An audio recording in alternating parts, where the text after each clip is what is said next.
Sandra, stand on by here. The things to watch today are numerous as Lindsey Graham, chairman of the Judiciary Committee in the Senate, begins today's hearing. Let's drop on in. I appreciate that courtesy of you and the members.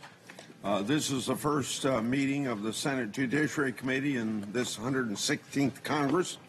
It's also the first time that we convene while my friend Lindsey Graham holds the gavel and will proceed to be chairman.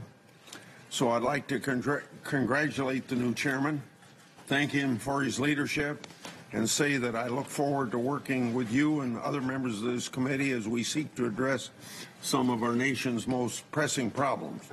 I have every confidence that you'll steer our 200-year-old committee in the right direction. Well, thank you. I really appreciate that. In my view, nobody looks over 100, so we're actually we're aging well as a committee. The bottom line is, how do you get this job? Your colleagues have to vote for you. Thank you. You have to get reelected and outlive the person to your right. So I've been able to do that, and I look forward to working with Senator Feinstein, who is I have a lot of affection and fondness for. She, to me, represents a seriousness that the body needs and a demeanor that I think we should all aspire to. To the new colleagues, Senator Hawley, Blackburn, and Ernst, thank you for being part of this committee. To Senator Blackburn and Ernst, thank you for making history, I think, on our side. As to the hopes and dreams for this committee, to get as much done as possible and to fight when we have to over things that matter to the public and show two different views of an issue that's important, but do it as respectfully as possible. Sentencing reform, criminal justice reform was a very big deal. And this committee delivered for the country. Senator Durbin, I want to thank you very, very much for working with Senator Lee and Senator Grassley and Senator Booker. That's a big deal that's going to change lives, I think, in a positive way. So this committee has within it the ability to do big things long overdue. I know Senator Blackburn wants to do something on social media. Senator Klobuchar's got some ideas about how to make sure if you put an ad up on social media, you have to stand by it. We're all worried about the social media platforms being hijacked by terrorists and bad actors throughout the international world. We're worried about privacy. Do you really know what you're signing up for when you get on one of these platforms?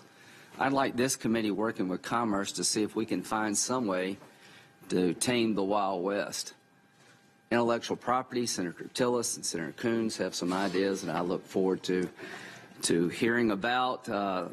Senator Sass wants to make sure that we act ethically. You got a package of ethic reforms, and I look forward to working with you there. On this side, I know there are a lot of ideas that I'm sure that if we sat down and talked, we could embrace, and I look forward to solving as many problems as we can and having a contest over ideas that really matter to the American people.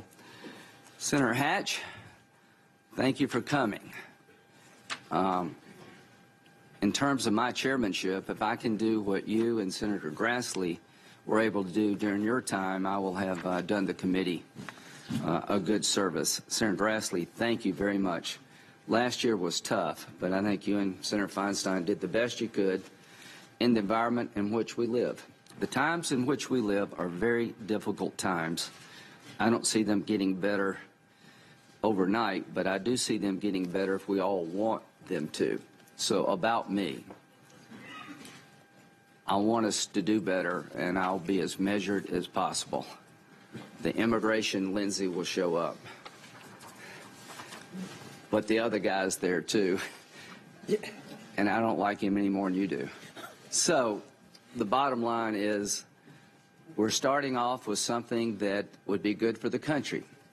We have a vacancy for the Attorney General spot. We have a chance to fill that vacancy. Mr. Barr, you can't hold a job. When you look at what he's done in his life, it's incredible. So I want to thank the President for nominating somebody who is worthy of the job, who will understand on day one what the job is about, and can right the ship over there.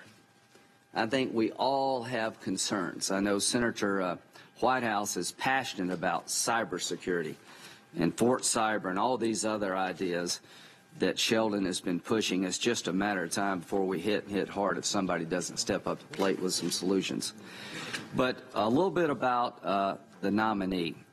He's been Attorney General before, from 91 to 93, by voice vote. Those were the days. Deputy Attorney General from 90 to 91, unanimous consent without a recorded vote. Assistant Attorney General, Office of Legal Counsel, voice vote. That's pretty amazing. I think you're going to have an actual vote this time. Academically gifted, George Washington Law School, Columbia University undergraduate. Outside of DOJ, who was the General Counsel, Legislative Counsel for the CIA. That's how he met Bush 41. He's been a law clerk. He's worked in private practice. I'm not going to bore the committee with all the things he's done. He's been the Senior Vice President, General Counsel of GTE. He's lived a consequential life, General Counsel for Verizon. You've lived a life that I think has been honorable and noteworthy and accomplished, and I want to thank you for being willing to take this task on. We got a lot of problems at the Department of Justice. I think morale is low, and we need to change that. So I look forward to this hearing. You will be challenged. You should be challenged. The memo, there will be a lot of talk about it, as there should be.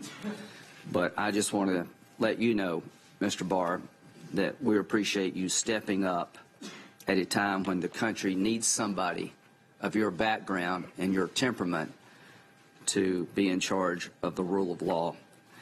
And with that, I will turn it over to my colleague, Senator Feinstein.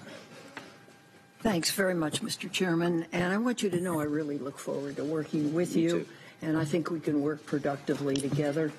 And Senator Grassley, I want to thank you for the time we worked together. It really was a pleasure, and I had an opportunity to get to know you as the fine person that you are. So thank you very much.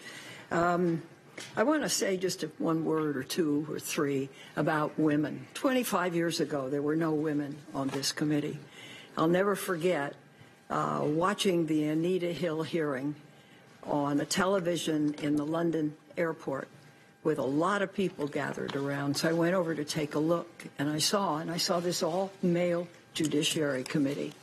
And it took all these years, but here we are. And I want to particularly welcome Senator Ernst and Senator Blackburn.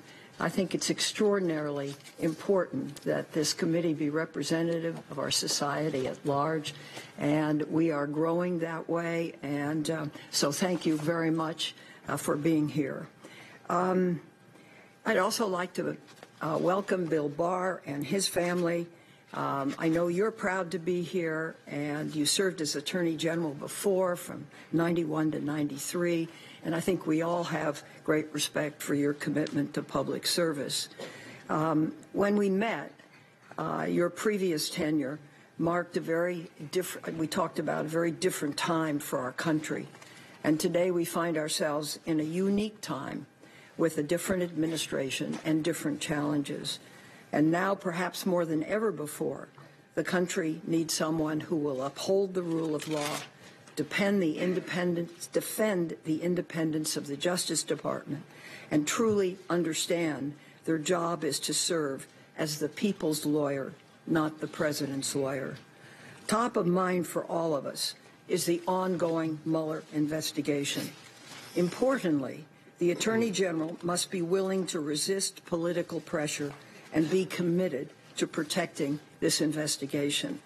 I'm pleased that in our private meeting, as well as in your written statement submitted to the committee, you stated that it's vitally important, and this is a quote, that the special counsel be allowed to complete his investigation, end quote, and that, quote, the public and Congress be informed of the results of the special counsel's work, end quote. However, there are at least two aspects of Mr. Mueller's investigation. First, Russian interference in the United States election, and whether any U.S. persons were involved in that interference. And second, possible obstruction of justice. It's the second component that you have written on. And just 5 months before you were nominated, I spent the weekend on your 19-page legal memo to Deputy Attorney General Rod Rosenstein criticizing Mueller's investigation, specifically the investigation into potential obstruction of justice.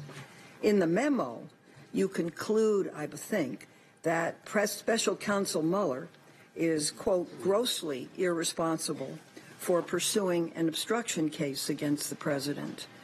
And pursuing the obstruction inquiry is fatally misconceived. So I hope we can straighten that out in this hearing.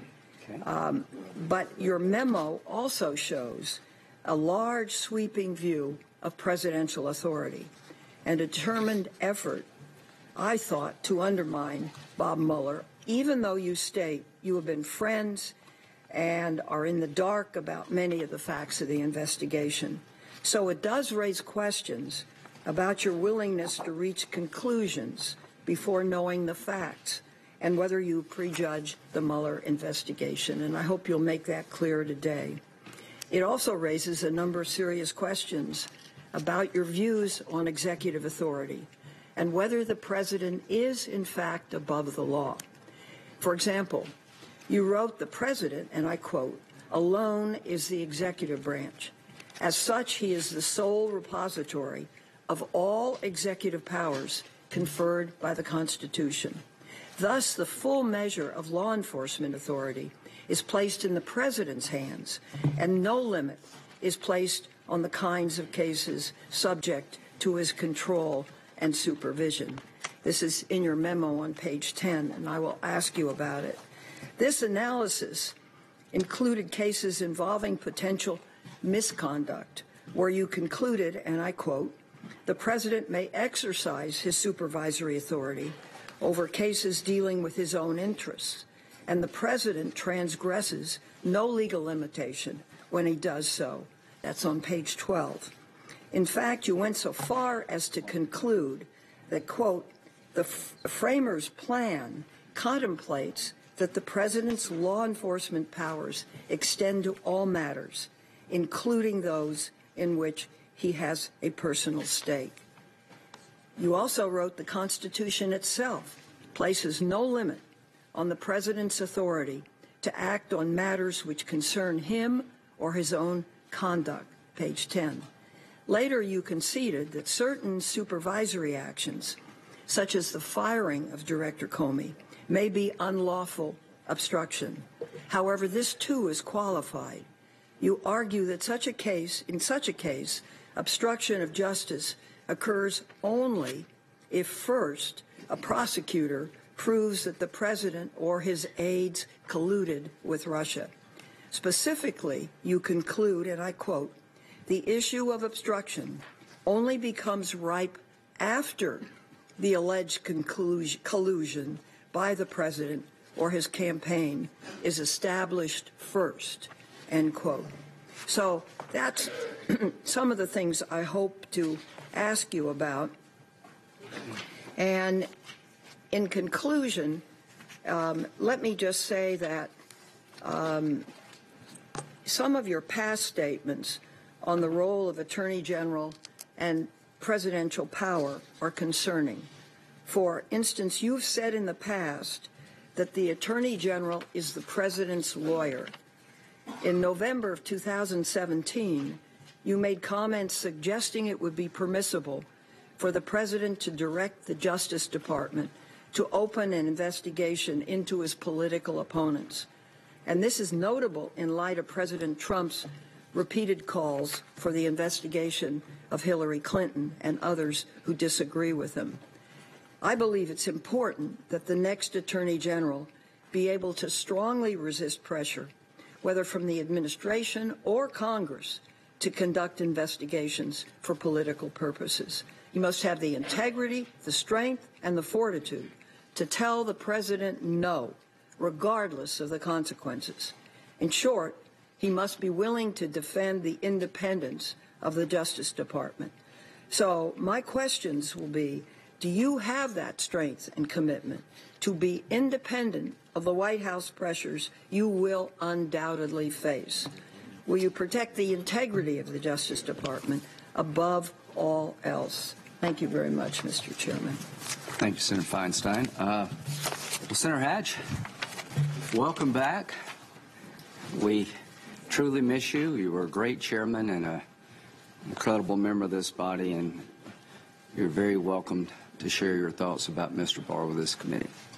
Well, thank you so much, Mr. Chairman, Ranking Member Feinstein as well, and members of the committee. It is my distinct pleasure to be here today to introduce William Barr, the President's nominee to be Attorney General of the United States. I have known and worked with Bill closely over the years, and I'm glad to call him a friend. Bill has had a distinguished career in public service and in the private sector. He started his career at the Central Intelligence Agency. While there, he went to law school part-time at George Washington University. Following graduation, he was selected for a prestigious clerkship with a federal judge on the D.C. Circuit before heading to private practice. Later, he served in the Reagan White House in the Office of Policy Development. Following another stint in private practice, Bill began his distinguished career at the Department of Justice under President George H.W. Bush. Bill served as the Assistant Attorney General for the Office of Legal Counsel, then as Deputy Attorney General, and finally as Attorney General of the United States. As Attorney General, Bill oversaw a number of sensitive criminal investigations, including the investigation into the Pan Am Flight 103 bombing. He prioritized fighting violent crime and became known as the Law and Order Attorney General. Throughout his time at the Justice Department, Bill earned a reputation as a fierce advocate for the rule of law, as a principled and independent decision maker, and as a lawyer's lawyer. He has shown his commitment to the Constitution time and time again while serving our country. That is why he has been confirmed by the Senate unanimously 3 times. After completing his service at the DOJ, Bill returned to the private sector working at law firms and as counsel for some of America's largest companies. I could go on at length in describing Bill's distinguished career. There is no question, none whatsoever, that Bill is well qualified to serve as Attorney General.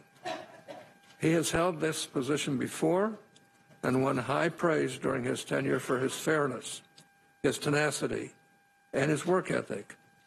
So instead of droning on about Bill's resume, I want to tell you about what Bill identifies as the most important achievement of his private service as Attorney General. At least I believe this is what he believes. I believe his answer tells you much about how he will approach the job and who he is. When asked what his most important accomplishment was as Attorney General, Bill does not point to one of his many policy successes.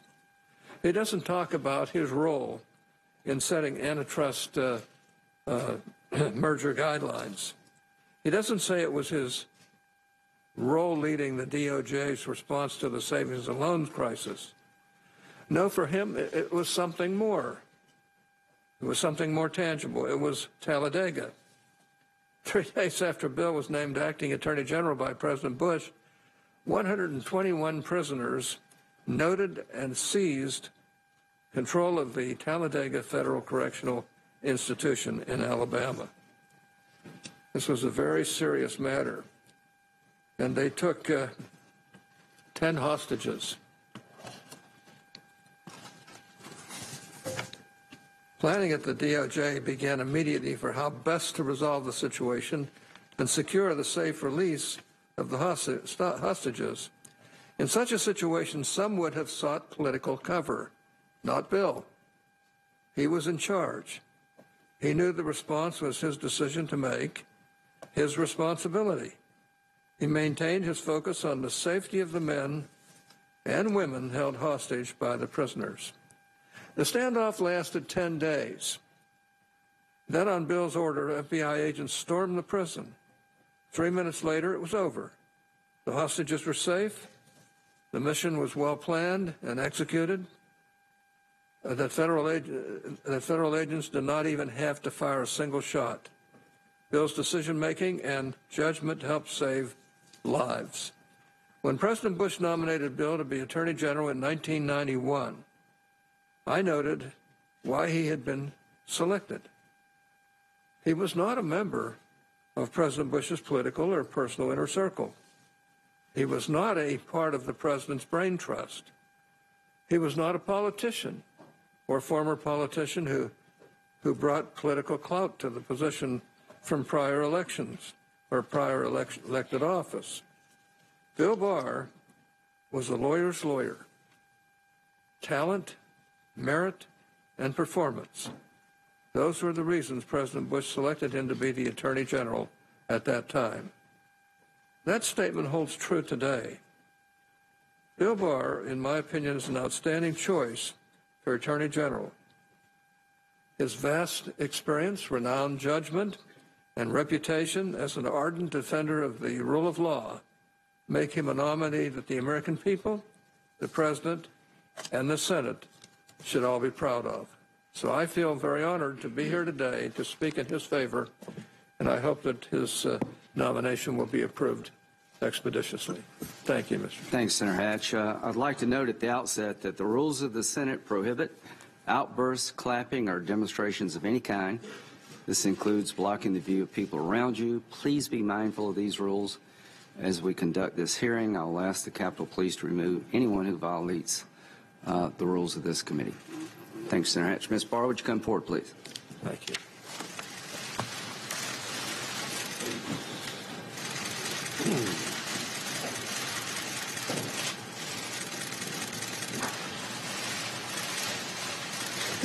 Raise your right hand, please. Do you affirm that the testimony you're about to give to this committee will be the truth, the whole truth, and nothing but the truth? So help you God. I do. The floor is yours. Before I begin, Mr. Chairman, could I introduce my family? Absolutely. My wife of 46 years, Christine, a retired librarian. My daughter, Margaret, who we called Meg, she was an assistant United States attorney in the District of Columbia, but now has moved up to Capitol Hill and works for Senator Braun. My middle daughter, Patricia, who's also an attorney, and she has been counsel to the House Agriculture Committee for how long now, Patty? 10? 11 years. And my daughter, Mary, who is a longtime federal prosecutor and is currently the coordinator for opioid enforcement in the Office of the Deputy Attorney General. Mary's husband, Mike, who is also an attorney at the Department of Justice in the National Security Division, and their son, Mary and Mike's son, Liam, who will someday be in the Department of Justice.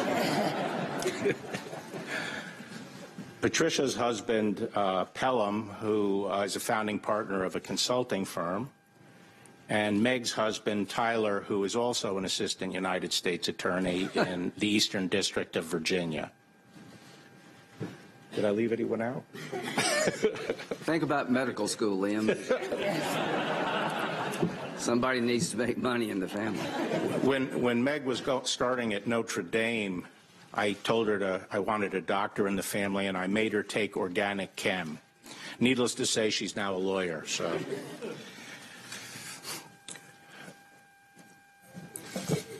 good morning, Mr. Chairman, Ranking Member Feinstein, and members of the committee. It's a privilege to come before you today, and I'm honored that President Trump has nominated me for the position of Attorney General. I regret that I come before this committee at a time when much of our government is shut down, and my thoughts are with the dedicated men and women of the Department of Justice and other federal workers, many of whom continue to perform their critical jobs. As you know, if the Senate confirms me, this would be my second time I would have the honor of holding this office. During the 4 years I served under President George H.W. Bush, he nominated me for 3 successive positions in the department: the Assistant Attorney General for the Office of Legal Counsel, the Deputy Attorney General, and finally the Attorney General. And this committee unanimously approved me for each of those offices. 27 years ago, at my confirmation hearing, I explained that the Office of Attorney General is not like any other cabinet post. It is unique and has a critical role to play under our constitutional system.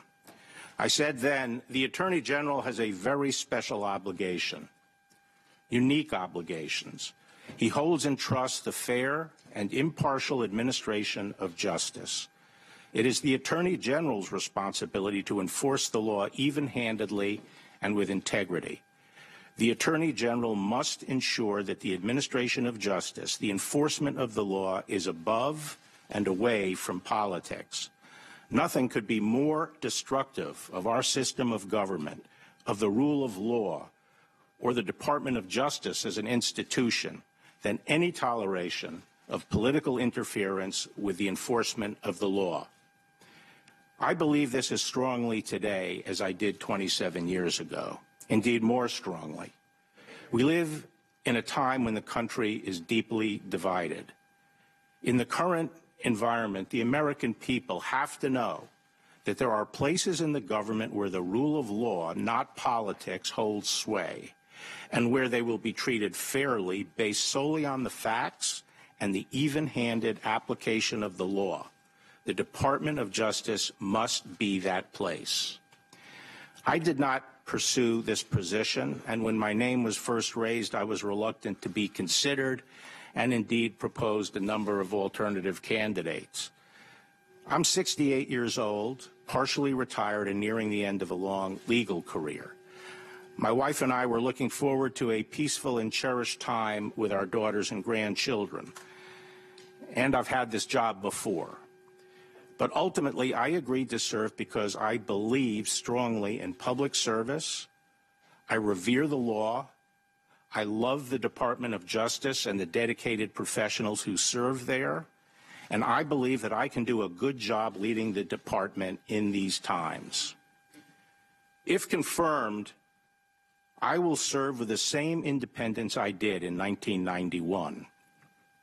At that time, when President Bush chose me, he sought no promises and asked only that his Attorney General act with professionalism and integrity.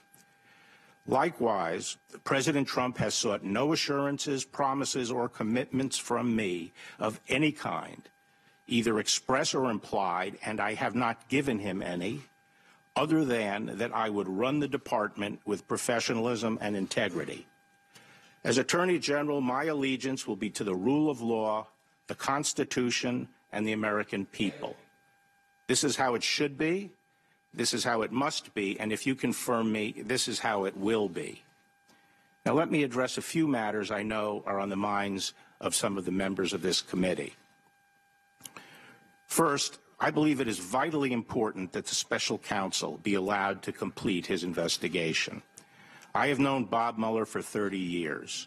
We worked closely together throughout my previous tenure at the Department of Justice.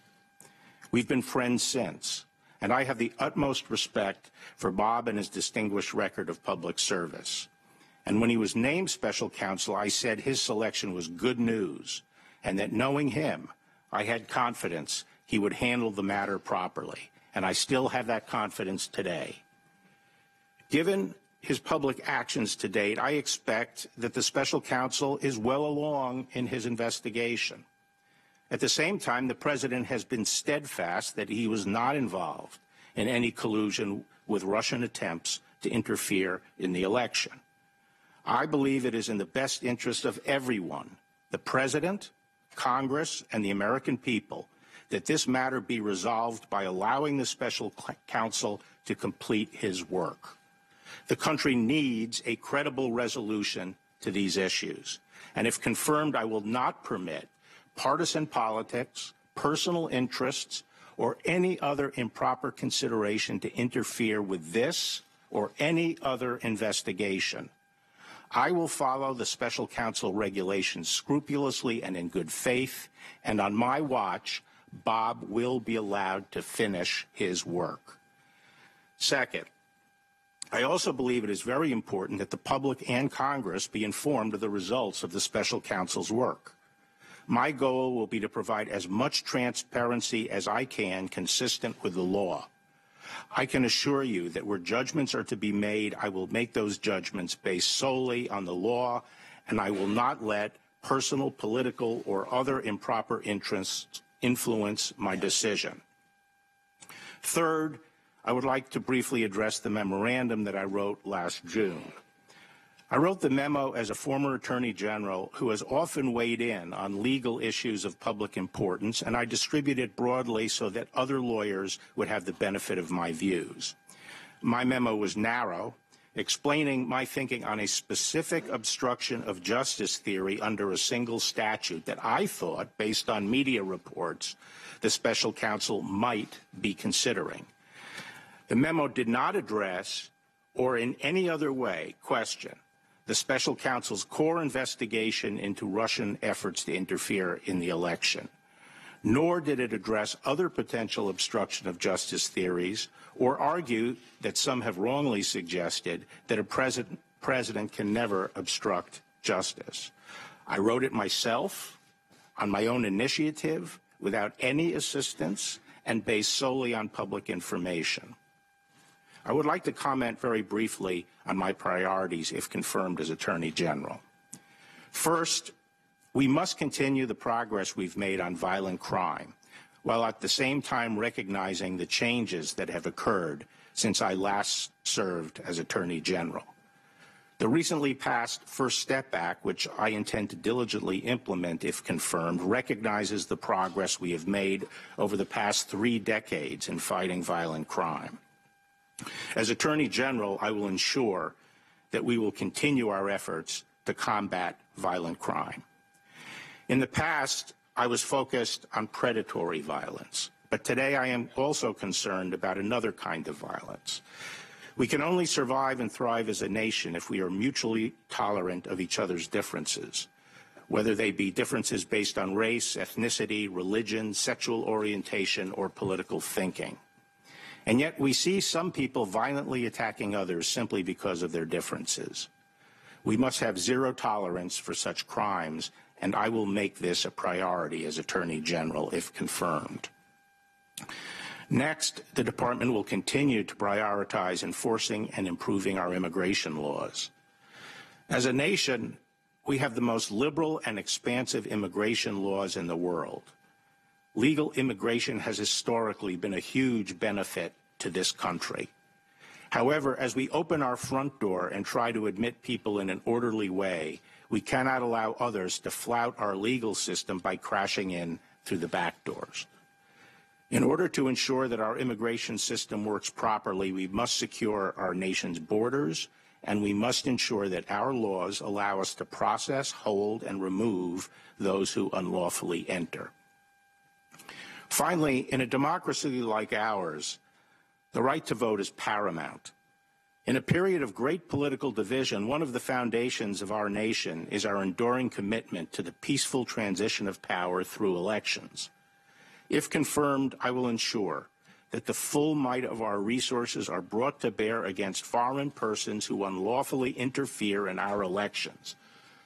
Fostering confidence in the outcome of elections also means ensuring that the right to vote is fully protected, as well as ensuring the integrity of elections.